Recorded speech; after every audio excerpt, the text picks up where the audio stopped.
Yeah,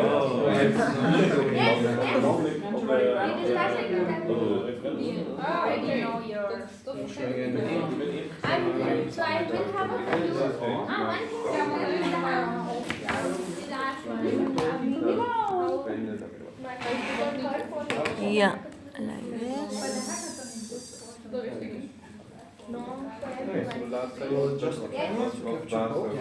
Yeah, I think it's almost And then you're something like that level, Yeah. I think.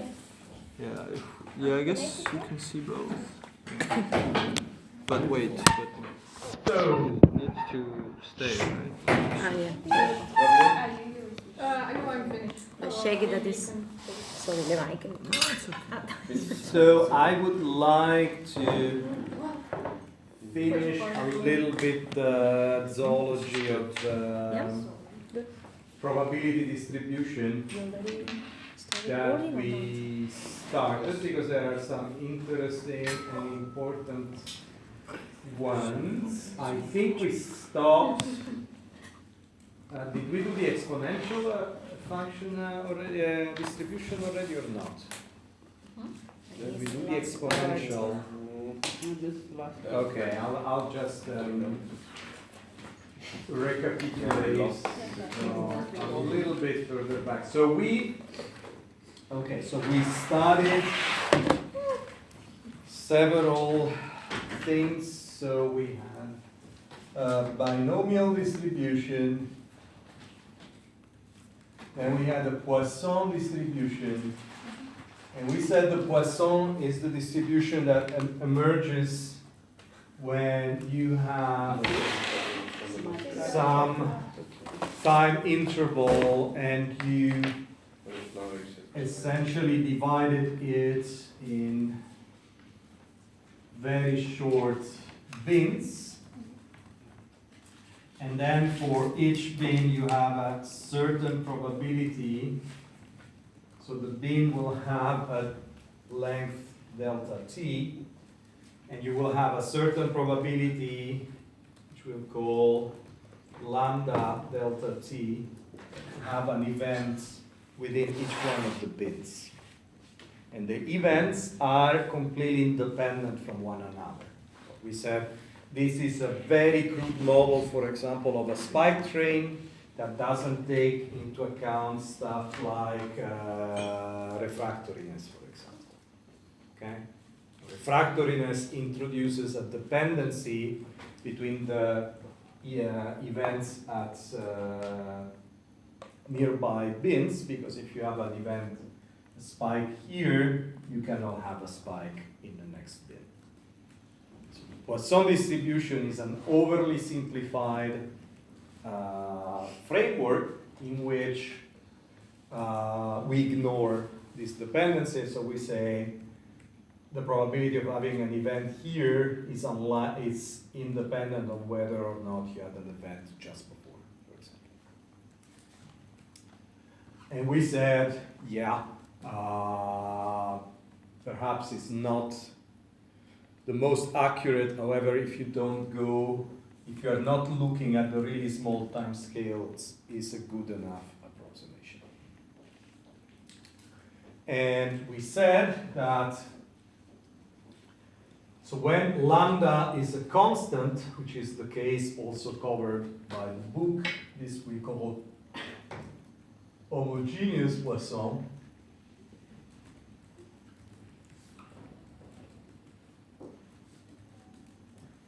But you can also have lambda as a function of time. And then you have an inhomogeneous Poisson distribution, which is, for example, what you use when you want to model the firing of, for example, a place cell. And then in that case, the dependency is not so much on time as on space, because the firing rate of a neuron of a place cell will look something like that, where this is the position of the rat in space. Right? So let's talk a little bit from the Poisson distribution. Let me get directly to the exponential distribution because they are related. So the exponential distribution is, as the name would say, something that looks like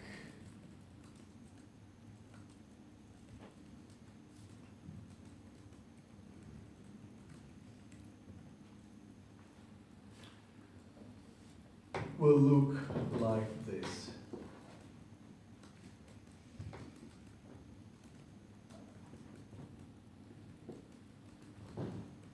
So this is a probability distribution which is defined for positive values.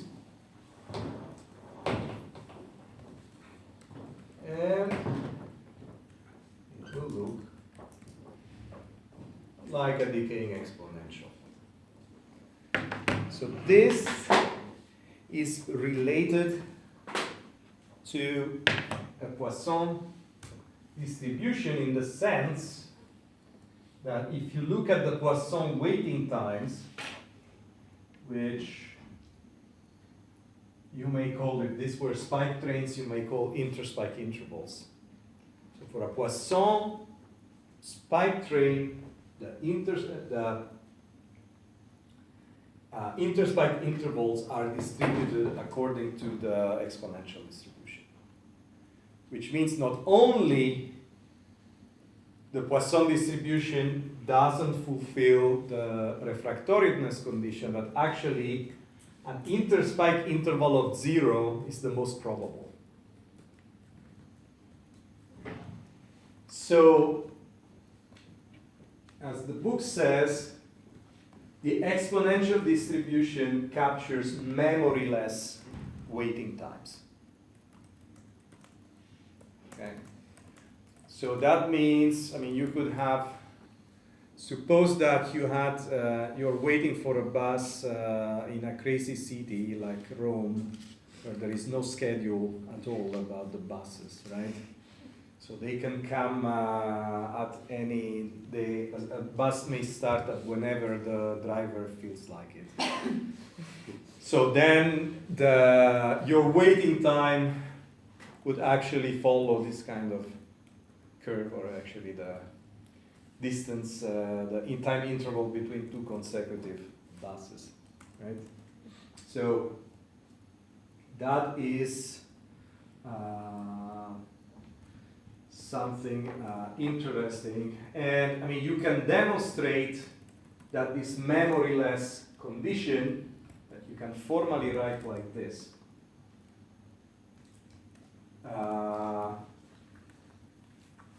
So let's call x the time that the next event is going to occur.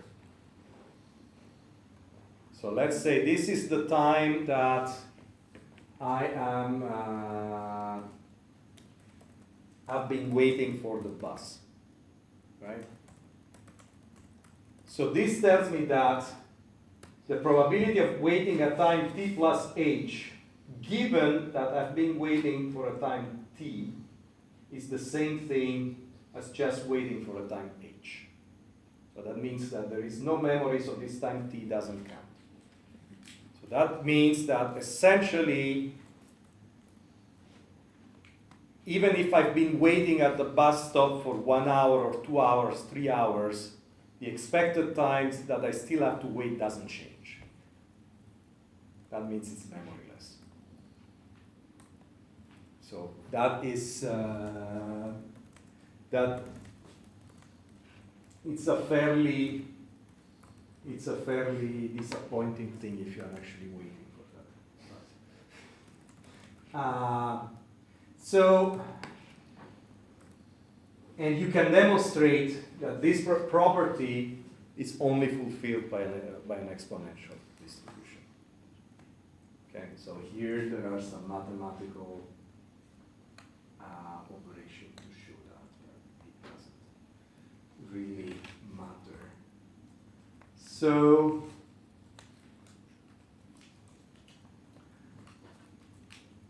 This also relates to what's called the hazard function. So what's the hazard function? Well, suppose that instead of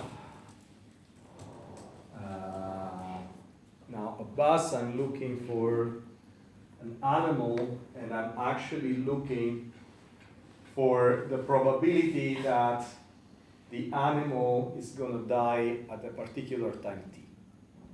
Okay. Now, what's the probability? What's that probability? Well, that will be the probability that the animal dies at time t, given that it's still alive. So that means that it hasn't died yet. Okay? So that means that there need to be no events before t. So what is that? So that's 1 minus the cumulative distribution at time t. So that means, so the f of x is the probability that there is an event from the time minus infinity to the time t. Okay, so no event must happen, and that has a probability 1 minus big F. And that stays at the denominator. This is the hazard, and the exponential distribution is it's remarkable because it has a constant hazard. So that means it doesn't matter if the animal is young or old, its probability of dropping that particular moment is always the same. Okay. So that is what the exponential distribution. So that is sort of the meaning. So you say, well, this is just an exponential curve, but actually it has some interesting and profound meanings. Okay, so there are a couple of things that might be interesting for what follows. So one of it is, so what happens if you have a sum of variables, each one of those is actually distributed according to a exponential distribution. So the sum is actually distributed according to this beast here, which is called the gamma distribution. And gamma has two parameters. So one is the scale of the exponential, which I call 2, which one is it? Alpha or beta. That would be alpha. And beta is the number of variables that you're summing up. So in a way, it's the number of degrees of freedom. So this is called the gamma distribution, and it is important because it's actually, well, it enters into statistical inference, but also it helps introducing the chi-square distribution. Have you ever heard about the chi-square? Chi-square is what you use for a class of statistical tests, in particular when you look at goodness of fit. So you might have a set of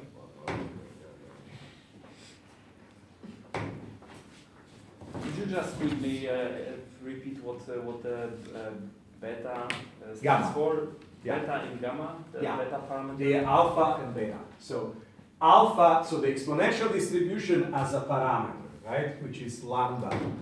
And that indicates how fast or slowly the distribution decays.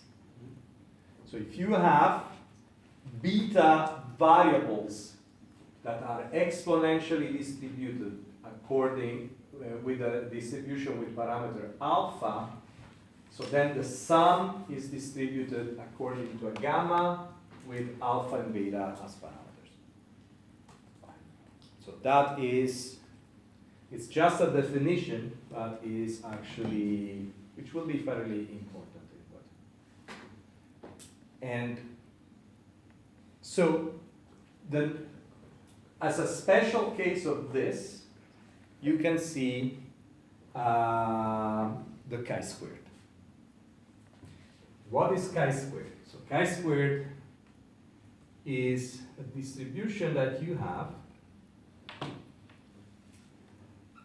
Suppose that you have beta,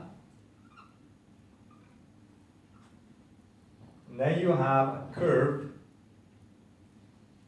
that fits the data. And I want to know if the data is like, if this fit is a good fit of the curve of this data or not. So then what I do is I compute the residues. Those are the difference between my data and actual, and I can compute then the sum of these squared errors, call it xi minus xi tilde. And so these things are, I make the assumption that they are Gaussianly distributed. So the sum is distributed according to this distribution that is called chi-squared. And so I can use this chi-square distribution in order to test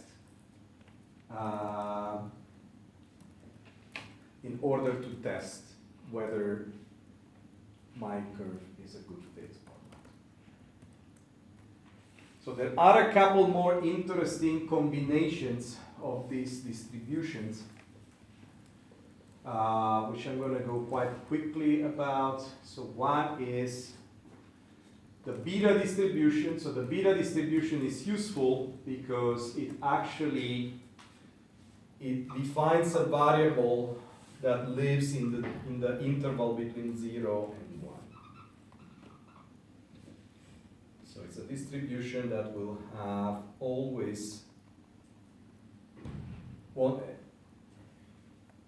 be constrained between 0 and 1 and might assume many different shapes. And these shapes are characterized by, again, two parameters, alpha and beta. Inverse Gaussian we're going to skip, but I have a couple more interesting one, and this is one. This is the T distribution.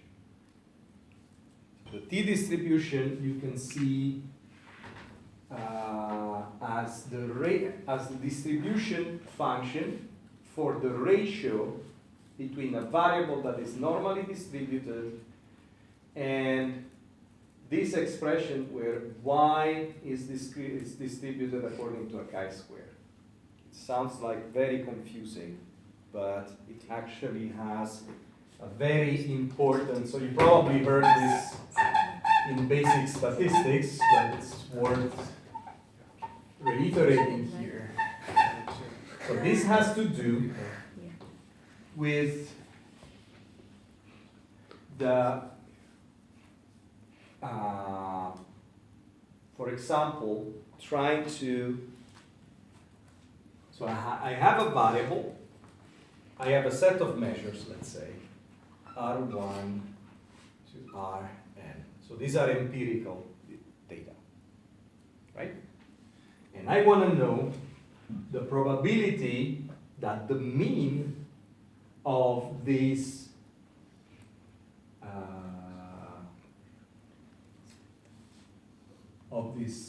measures is greater than 0. So I can say, well, let's assume that each one of these measures is normally distributed with the same mean and the same variance. Then I can say, well, the mean is estimated just by the empirical mean, which is just the sum of the variables divided by n. And I would expect also this guy to be distributed according to a normal distribution. These guys have a variance sigma squared. This will have a variance sigma squared divided by n. So we know that by averaging, the variance is going to shrink. And now we have a little problem though. Who is sigma? These are empirical data, so we don't know a priori who sigma is. And I can say, okay, let's estimate it. Estimated, I would take an estimator of the variance, which is Ri minus the empirical mean squared divided by n. All right. So suppose that I repeat this experiment many times. So I repeat it. So I take n measures on Monday, n measures on Tuesday, n measures on Wednesday, and so forth. Will this estimate of the variance be the same each time? No. Right? It's empirical. So it will be different numbers. That means that when I consider this distribution, I have to make some correction. So I would like to say that R tilde is distributed according to a Gaussian distribution, so it's going to look like R tilde squared divided by sigma squared over n. However, the moment this is not the real sigma, but is the empirical sigma, this is no longer true. The real distribution is going to be something like this. It's going to be the t distribution. And what's the difference? Well, the difference between the t distribution and the normal distribution is going to be mostly in the tails. So if this is the normal, the t is going to have fatter tails, which means that high values, so high absolute value values, so both positive and negative, are more likely. So which means that if you consider the normal distribution instead of the t distribution, you are underestimating the chance of making a very large beta. Isn't the t distribution also flatter than the normal distribution? Yeah, as a, Now you're. it's another way, I guess it's another way to say Yeah. the same thing, right? So it's flatter, that means it decays less fast. Yeah, but it won't get as high as the normal distribution. Yeah, well, Yeah. it has to, right? They have to be normalized to 1. So if there is more mass here, there must be less mass somewhere else. Yeah, the formula right above the distribution, well, picture, yeah. Yeah. The first symbol and the one on the right top corner, what are those? This Yeah, and this. yeah, or just in the same formula. Yeah, so these are empirical data, Okay. Yeah. Never seen and that. this is the empirical estimation of the mean of this data. Okay. So they're both just Yeah. symbols for that. Yeah, but it's an empirical, it's an empirical quantity as opposed to the real mean. So the mean of the distribution these data are drawn from, which you don't know, Okay. right? So you can only estimate. And your estimate will be as accurate as the more data you have. So the t distribution has a parameter nu, which is the number of degrees of freedom, and one property it has is that for nu that goes to infinity, so then the variance of the denominator becomes very small, which means that essentially it becomes constant, and then the t converges to a normal distribution. So once you have if you have enough data, then you can actually use the normal distribution to approximate the t. The rule of thumb is that if nu is greater than 12, then the distinction is going to be extremely small.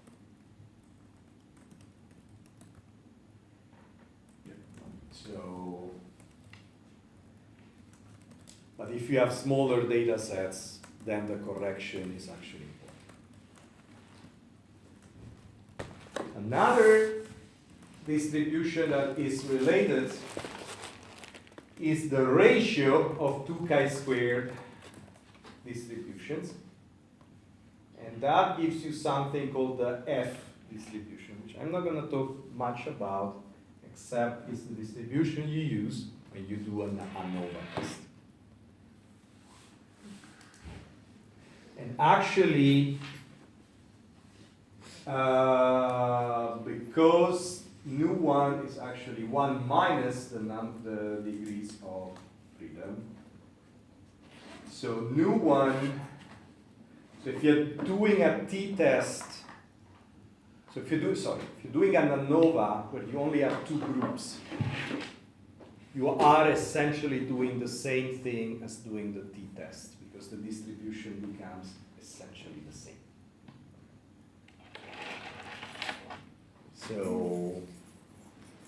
So a two groups ANOVA and a t-test should give you exactly the same p-value. And if they don't, something wrong is happening.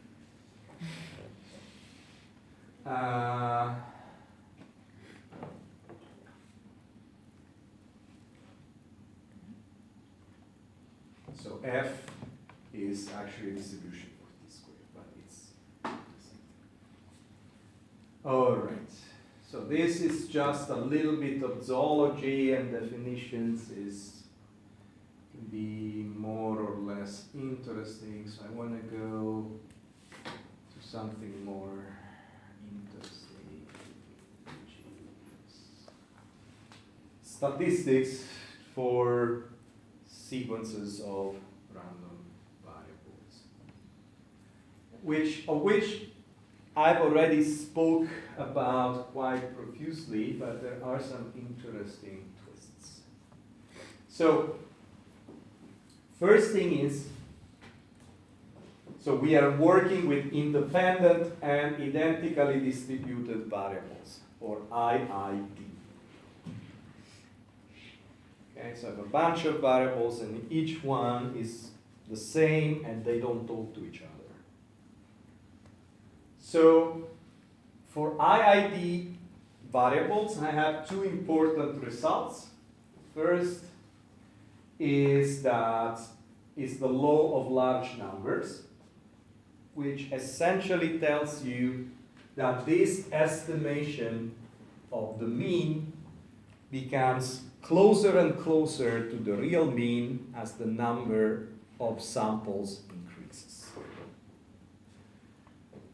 Then you have the central limit theorem, which tells us that whatever the distribution of the individual Ri is, this empirical mean will have a distribution that approximates the Gaussian distribution for a large number of samples.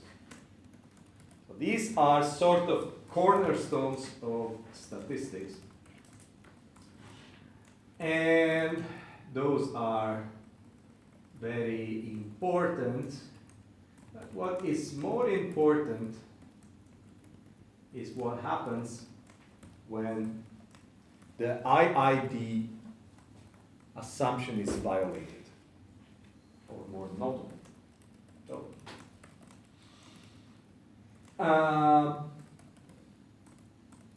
So if you have variables that are IIDs, so the standard deviation of the sample mean goes to 0 as 1 over the square root of n. So the more data you have, the better approximation you can find of the data, and you can find an arbitrarily good approximation of your data by just collecting enough of your mean, just collecting enough data. If you are a very hardworking experimentalist, you get 3 million data points, and you get very precisely, right? So that is, for example, what people in a particle accelerator would do, that they have to produce billions of events, especially because they have very small signals. All right. So, but importantly, this is for independent variables. As soon as you have dependency, that is no longer true. And you cannot have an arbitrarily precise measure of the mean. But this was actually also the roots of It was the roots of a little bit of a debate about neural coding. So let me explain this. So suppose that each one of my random variables, now each pair of random variables is correlated. It has a correlation rho. Right? Now the variance of the mean, which used to be this, therefore going to 0 when n is large, becomes this. And notice that this term does not go to 0 when n is large. Actually, it tends to this. Rho times sigma squared, where sigma is the variance for the single measure. Whatever you do, you cannot decrease. This is the hard limit for the variance of your mean. Even if you got infinite data points, that's where the thing is left at. So this is unfortunate if you are an experimentalist. It may have some consequences for neural coding. Why? Well, suppose that you are a column of visual cortex neurons which is trying to estimate some parameters, for example, the direction of motion of some points in a cloud. Right? So there is this famous experiment with random moving dots. I don't know if you ever saw this. Mm-hmm. So you have a cloud of points, and then each point is moving in a different direction. And then what the experimenter does is they introduce some degree of coherence. For example, say that actually a fraction of all the points, instead of moving in a random direction, they all move in the same direction. Or you can have, for example, this point moving up, and this point moving up, and this point moving up, and this point.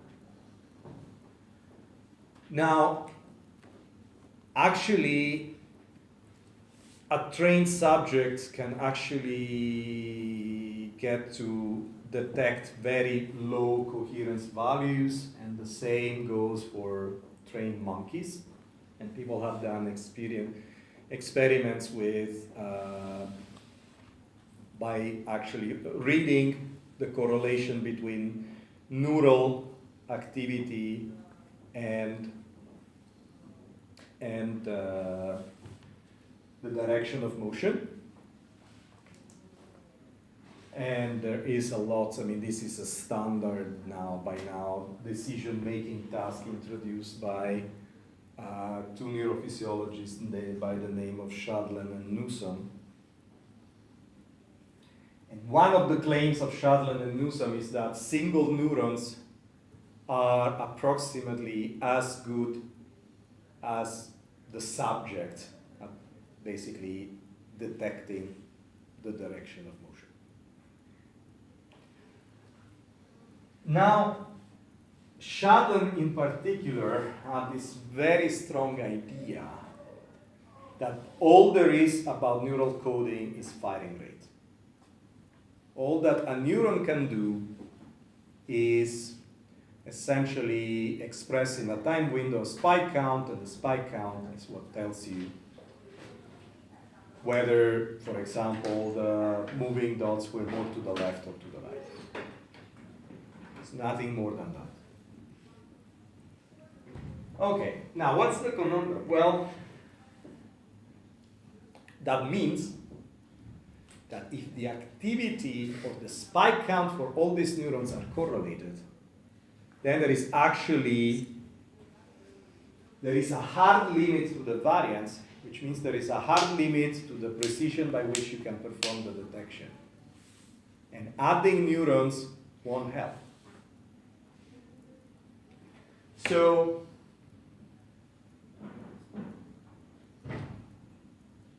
for example, so you can calculate from the formulas that if your correlation is about 0.1, which is what they actually recorded on average in the empty area of parietal cortex, then essentially you get the best variance you can get with about 50 to 100 neurons. And then adding more neurons is essentially pointless.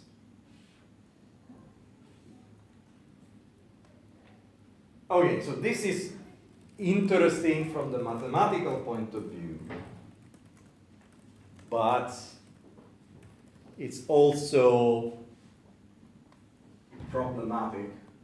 And I would say the first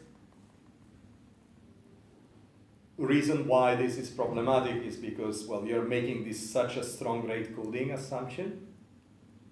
So this is why, for example, Lucas is working hard to try to detect patterns, right? So if all there was rate coding, then Lucas would be out of a job, essentially, because that is one,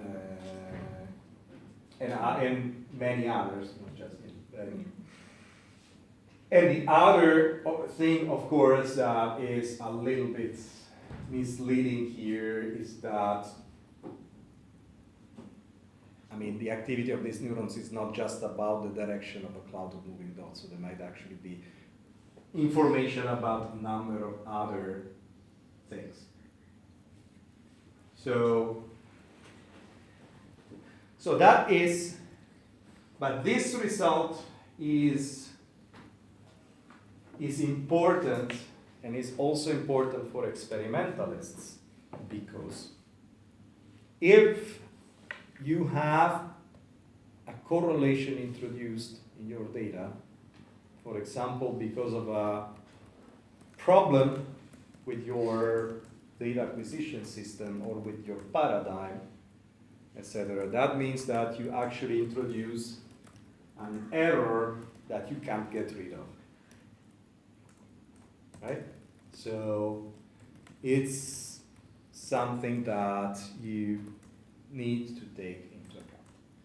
And so that is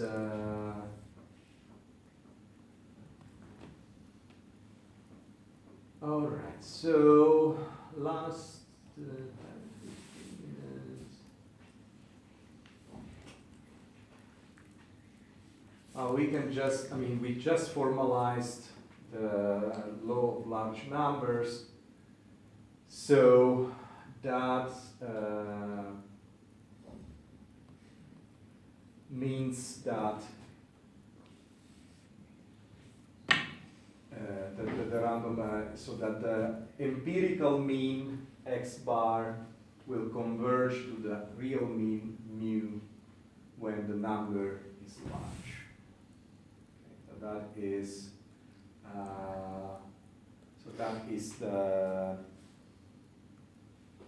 and of course there are some mathematics which I'm not going to go through.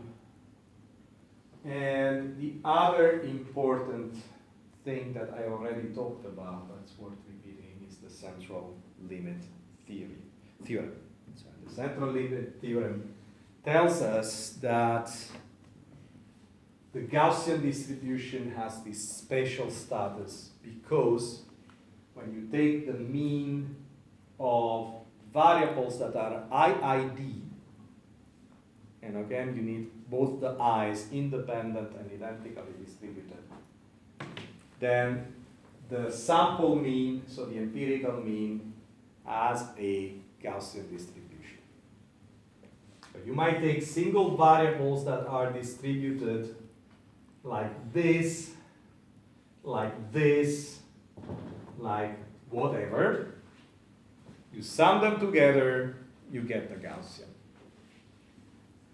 And there is only one condition for this, and the condition is that the variance of the single variables of the single measures must be finite. Can you have infinite variance? Oh yes, you can. In particular, you can have if you have a distribution such that the distribution is like 1 over x, for example. This is what is called the power law.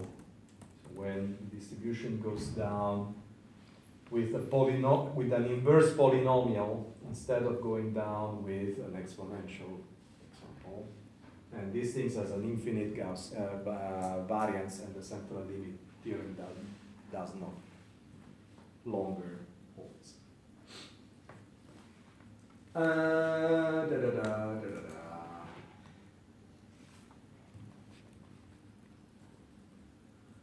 So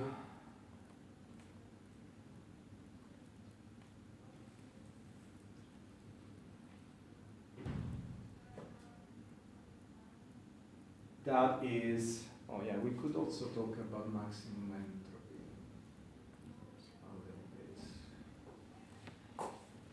Maybe let's do that. That's interesting. So, actually, yeah, I wouldn't say this is a detail. It's actually very important. So, what's the deal?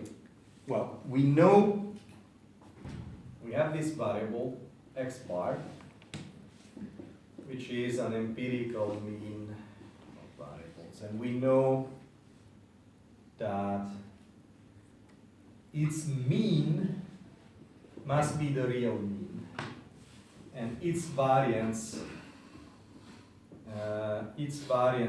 must be sigma squared over L. So now, so what's the most important?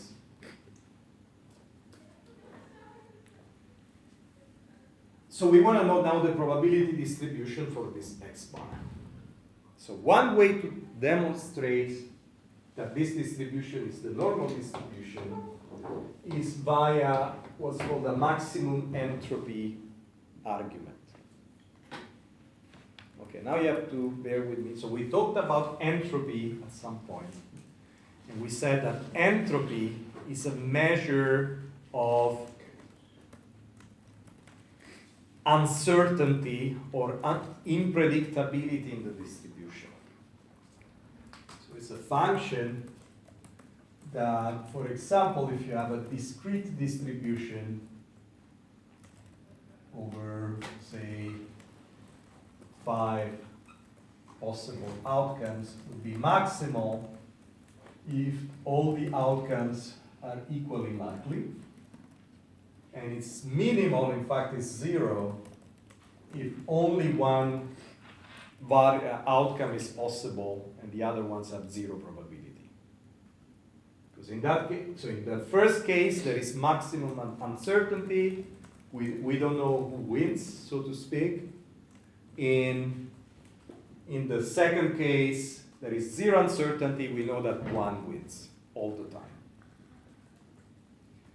Now, maximum entropy means that we could say, I know that the distribution has a given mean and a given variance. And I can ask you, tell me which is the distribution with this mean and this variance that has the maximum entropy. The answer is the Gaussian distribution. Yeah. So you have two constraints. You have a constraint on the mean, and you have a constraint on the variance. And that makes it so that you cannot do better in terms of entropy than the Gaussian. So that means that given my constraints, I actually pick up the distribution that is the most uncertain. So, which you could see sort of in a philosophical way as saying that I'm introducing the least possible further assumption in my fit. So, well, I know, it's basically I say, I know the mean, I know the variance, I know nothing else, and then what I take then is the maximum entropy distribution, and that happens to be the Gaussian. So it's sort of the most parsimonious assumption. So anything else would essentially amount to adding additional assumptions to your position. And maximum entropy is a way, it's actually used in a number of, for example, statistical inference processes. So it's actually implicit in a lot of the procedures that we use, right? So there.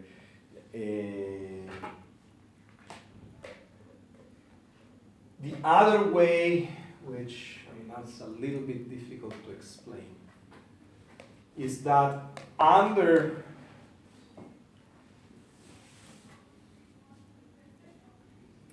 okay, you have to believe me because I cannot really explain. But I would say, consider all the possible distributions that have this mean and this variance. So that's a space, right? It's a set. And I could say, let's assign a probability to each one of these distributions. So it turns out that the entropy will actually give you the probability for that particular distribution. And therefore, the maximum entropy distribution is also the most likely. Now, the argument would be a bit contrived, but so you have to you have to believe me. Cannot good. But so essentially, when you take, so the central limit theorem is basically saying that if you have independently identically distributed variables, their mean will actually pick up a distribution that makes the least assumptions other than the mean and the standard deviation of the value. So that is and in that sense, so this is even more, it's even deeper than the central limit theorem itself. Because for example, it generalizes. So you could say, what if you have a variable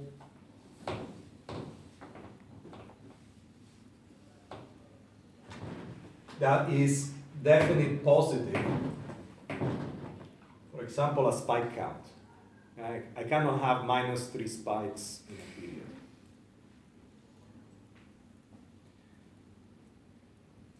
If I average spike counts many times, the maximum entropy distribution is in that case the exponential. Cannot be the Gaussian, because the Gaussian will actually go also to the negative side. And it turns out that's what the spike count, the mean spike count distribution would converge to. So there are, if you have additional constraint like positivity, limited in an interval, what have you, you can still formulate a maximum entropy argument and come up with an equivalent to the central limit theorem. Okay. So that's it for today. And next time we go a little bit more into estimation and fitting. So I would say we will cover the easy cases, and then we will we'll later go to more interesting like these cases. So if you can before next time take a look at chapter 7, that would be great. And the other thing I wanted to say, I shared the material I use for the MATLAB course. I'm not going to repeat the MATLAB course here. However, if you are interested and you look at the book and you do the exercises and you have questions, we can also take part of this time every second Friday as questions and answers, and I can demonstrate. If you have more complex questions you want me to talk about, then maybe tell me a couple of days in advance so that I can prepare some examples, etc. So yeah, so that's given that won't be doing a full MATLAB course, but so that perhaps is of interest. Good. So let's stop here. And the next data analysis course should be on the 6th of April, or because we are going to skip the next Friday, should be? I don't know. I don't care if we actually would make sense almost if I'm we. not there. You're not there on the 6th. No. Okay, then it actually wouldn't make kind of sense to. Oh God, it's just annoying for the calendar, but to push everything by a week because I'm not here on the 13th. Okay, then you do the journal club on the 6th and I do the... Yeah, okay, then for now, just switch them, since on the 20th, we anyways will have nothing because none of us are here now. Okay. Then I'll change them and Yeah, count. 13th Should be I'm the definitely 13th, right? here. On the 13th, I'm here. Then Yeah. do that, then the 20th we do nothing, and then 27th we start again. It's Sorry, I was getting holiday. a headache. I had to leave. Ah, I hadn't leave, I was just getting a So headache. this is the down from yesterday. Yes, yes. Yeah, I am totally, I can't just can't think. I couldn't Yeah. concentrate and was getting a headache because there's no room air in here. So I did a bit of dog petting instead. So it was like, that's level brain I actually have. That's always good. It's dog petting.